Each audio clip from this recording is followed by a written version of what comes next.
Everyone, let's begin with our discussion. आज हम जिस पर्टिकुलर चीज के बारे में बात करने वाले हैं उसका एक छोटा सा उदाहरण देता हूं जल्दी से। आज जब आपने टीवी की तरफ या एसी की तरफ अपने रिमोट को पॉइंट किया होगा और आपने एक बटन को प्रेस किया and TV took that command, AC took that command, तो बहुत खुशी तो नहीं हुई होगी, ऑब्वियस सी बात है, बट स्टिल अगर उसके बारे में मैं क्रिटिकली सोचूं तो आई गॉट टू नो कि बिना वहां जाए, बिना उस स्विच को प्रेस किए, I was able to manage the TV, I was able to use all the particular commands which are present on the remote. कैसे? तो उसका जवाब है electromagnetic waves. This is the particular way how you are transferring the energy from one point to other. हाँ, उस machine के बारे में इस चैप्टर में बात नहीं होगी भाई, उस वेव के बारे में बात होगी जो उस मशीन से निकलकर एक पॉइंट से दूसरे पॉइंट तक जा रही है, और उस वेव का नाम है इलेक्ट्रोमैग्नेटिक वेव। इलेक्ट्रोमैग्नेटिक स्पेक्ट्रम के बारे में बात होगी, क्योंकि इलेक्ट्रोमैग्नेटिक वेव सिर्फ एक टाइप की नहीं, बहुत सारी टाइप की हैं, अलग अलग फ्रीक्वेंसी, अलग अलग वेवलेंथ को बेयर करने वाली डिफरेंट वेव्स, उनके डिफरेंट एप्लीकेशन, उनके डिफरेंट जनरेशन के तरीके। तो हर एक पॉइंट के बारे में क्रिटिकली बात होगी, बट किस तरीके से इलेक्ट्रोमैग्नेटिक वेव्स हमारे लिए बहुत यूजफुल हैं और हम क्यों उन चीजों से आसपास घिरे हुए हैं, इस बात को ध्यान में रखते हुए इस थ्योरी या इस पर्टिकुलर टॉपिक के अंदर एंटर करते हैं। और एक स्टूडेंट के पॉइंट ऑफ व्यू से एक टीचर क्या एक्सपेक्ट कर रहा है कि what should be the best communication way so that यहां से भेजा हुआ सिग्नल आपका रिसीवर कैच कर पाए, एंड बहुत ही बढ़िया तरीके से कैच करे, और ऐसा करे कि परमानेंट उस एनर्जी को बेयर करके रख ले। हार्ड मैग्नेट्स, बहुत बढ़िया, ट्राई एंड अंडरस्टैंड दैट। चलिए, तो इलेक्ट्रोमैग्नेटिक वेव के बारे में बात करने वाले हैं, और इलेक्ट्रोमैग्नेटिक वेव के कुछ एप्लीकेशन मैंने यहां पर बना रखे हैं। मैंने कोशिश की है इस डरावने आदमी को दिखाने की, और कोशिश की है यहां पर एक इंफ्रारेड बाइनोकुलर्स बनाने की। Binoculars is a different term, military use करती है इसको, डिफेंस यूज करता है। नाइट विजन गॉगल्स बहुत सुना होगा, मूवीज में देखा होगा, गेम्स में देखा होगा, ठीक है। नाइट विजन गॉगल्स क्या है ये? जब आप, नॉट आप पर्टिकुलरली आप, जब डिफेंस वाले, एयरफोर्स, नेवी, आर्मी, कोई भी रात के समय मान लीजिए जा रहा है, या अभी कुछ टाइम पहले ही जो हमने एक अटैक किया था, घुस के मारा था, उस पर्टिकुलर पॉइंट पे रात के टाइम किस तरीके से वो लोग देख पा रहे थे? क्या वो घटोत्कच बन गए थे? नहीं, they were using the infrared night vision goggles which could make them see the heat associated with a person। कैसे उसमें एंटर करते हैं? तो ये एक एग्जांपल है इलेक्ट्रोमैग्नेटिक वेव को कैप्चर करने का, and here is in you can see another example. ये मैं नहीं, कोई और है। कभी ना कभी आपने एक्सरे कराया होगा, कहीं ना कहीं कुछ ना कुछ टूटा होगा, घर का नहीं, आपका, दिल के अलावा।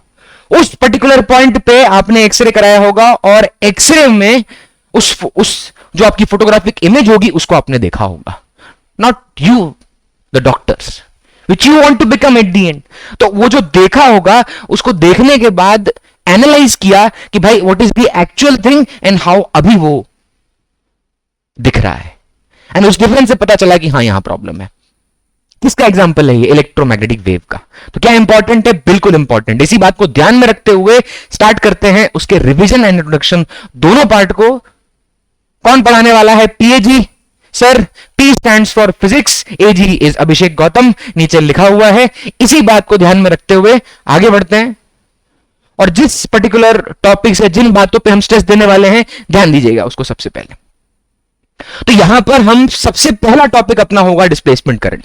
डिस्प्लेसमेंट करंट क्या है, क्या उसकी जरूरत है, यह मैं आपको समझाऊंगा, बिकॉज बहुत ही डेप्थ में यह बात एनसीईआरटी में दी हुई है, और एनसीईआरटी जिसको डेप्थ में समझाएगा उसको क्रिटिकली पढ़ना हमारी जिम्मेदारी है। यू कैन नॉट से कि पेपर डिफिकल्ट था, नहीं, it's a competitive exam. So displacement current क्या है उसके बारे में बात करेंगे कि हमें यह तो पता है कि वायर के अंदर करंट फ्लो करता है, and that is a conduction current. You already know this. एक कैपेसिटर को वायर के थ्रू कनेक्ट कीजिए, बैटरी से कनेक्ट मतलब कर दीजिए, लगा दीजिए, तो वायर के अंदर चार्ज दौड़ेगा, उस दौड़ने की वजह से, उस फ्लो की वजह से एक करंट पैदा होता है called as conduction current. But साथ ही साथ when the capacitor is getting charged, तो उसके प्लेट के बीच में एक वेरिएबल इलेक्ट्रिक फील्ड प्रेजेंट है। सपोज करिए प्रेजेंट है, and that electric field is producing another type of current called as displacement current. Definition क्या है यहां देखेंगे, मैं पॉइंटर यूज करता हूं, हाईलाइट, ठीक है, लेजर पॉइंटर यूज कर रहा हूं, इस पर्टिकुलर पॉइंट को देखेंगे। ID is equal to epsilon naught D phi E by D T. What is epsilon naught? Permittivity of free space. What is D phi E by D T? What is D phi E by D T? तो D by D T is your differential operator and phi E is your electric flux. Obviously बात है, ID non zero कब होगा? जब आपका electric flux या electric field in a particular region is changing, and that should be time varying electric field. जो next topic अपने उठाने वाले हैं, which is the basis for the generation of electromagnetism. क्यों? क्योंकि ऑब्वियसली बात है भाई, जब इलेक्ट्रोमैग्नेटिक वेव्स को हमने यूज करना शुरू किया, जब उनके एप्लीकेशंस को देखना शुरू किया, तो वी गॉट टू नो कि इलेक्ट्रोमैग्नेटिक वेव इतना इंपॉर्टेंट क्यों है। उसके थ्योरेटिकल हर एक एस्पेक्ट को हमने बहुत क्रिटिकली देखा, बहुत क्रिटिकली एनालाइज किया। Not we as a people, the scientist who are doing this all. तो आपने जितना अब तक इस चैप्टर से पहले पढ़ा है, समझ लीजिए वो सारा इसी चैप्टर को पढ़ने के लिए बेसिस था। बट इसका मतलब ये नहीं कि यही एक चैप्टर एकमात्र आने वाला है। मैं चाह रहा हूं आपको उसकी इंपॉर्टेंस समझाना कि क्यों इतना क्रिटिकल है, क्यों इतना क्रूशियल है। बिकॉज आप घिरे हुए हैं उससे।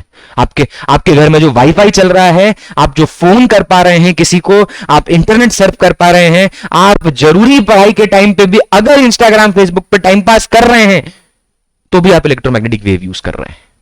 Don't do that, but still. So electromagnetic wave की बेसिस जो आपका मैक्सवेल की 4 इक्वेशन है, ये उसका थ्योरेटिकल बेसिस है। एक एक करके चारों इक्वेशन को पढ़ेंगे। जल्दी से नाम बता देता हूं। First equation is your Gauss law of electrostatics. Second is Gauss law of magnetism. Third is what? Third law कौन सा है? थोड़ा सा चेंज किया है, इसलिए आपको नहीं पता चल रहा होगा। यहां म्यू नॉट आई तक तो देखा था ना भाई, म्यू नॉट आई याद है क्या था? एम्पियर्स सर्किटल लॉ देखा हुआ है, यूज किया हुआ है। क्या, किस पर्पस के लिए यूज किया है? मैग्नेटिक फील्ड निकालने के लिए यूज किया हुआ है। And the last is this point, कहां यूज किया है ये भी देखा है, कहां था? Faraday's law, electromagnetic induction. क्या निकालने के लिए? इंड्यूस्ड इलेक्ट्रिक फील्ड निकालने के लिए। कौन सी field? Induced electric field. I am not saying electrostatic field, I am saying induced electric field. और उसके बाद का जो पॉइंट आएगा, that is electromagnetic wave theory. Will be seeing कि कैसे इलेक्ट्रिक फील्ड और मैग्नेटिक फील्ड को एक फंक्शन के फॉर्म में रिप्रेजेंट किया जाता है in form of time and position, और कैसे कुछ कांस्टेंट्स होते हैं which are dependent on frequency, wavelength, angular frequency, propagation constant. These are the factors जो हम इंक्लूड करने वाले हैं। उनके बीच में फेज डिफरेंस क्या होता है, उनके बीच में एंगल क्या होता है, कब वो मैक्सिमा पे होते हैं, कब वो मिनिमा पे होते हैं, क्या दोनों का पीक साथ में आता है, ये सारी बातें करेंगे। और उसी के थ्रू कुछ इंपॉर्टेंट फैक्टर्स होंगे, इंपॉर्टेंट पॉइंट्स होंगे, which are the momentum carried by the electromagnetic wave, because it carries momentum. Wave है बट फिर भी it carries momentum, it exerts force and it applies radiation pressure.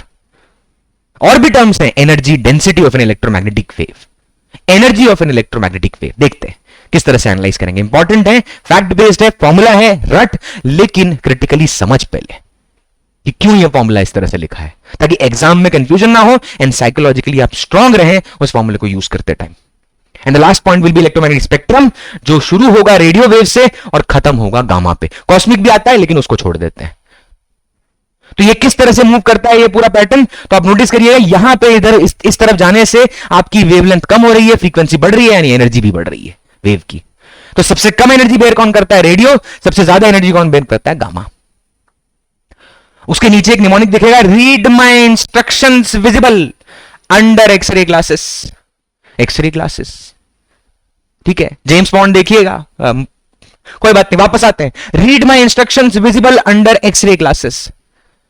Are stands for radio. ये देखना, जो आपका मतलब ये जो पूरा सीक्वेंस था आपका स्पेक्ट्रम का, उसमें ये जो रीड माई इंस्ट्रक्शन में कैपिटल वर्ड दिख रहे हैं आपको बोल्ड लेटर्स में, it's a mnemonic used for remembering या memorising this particular spectrum part.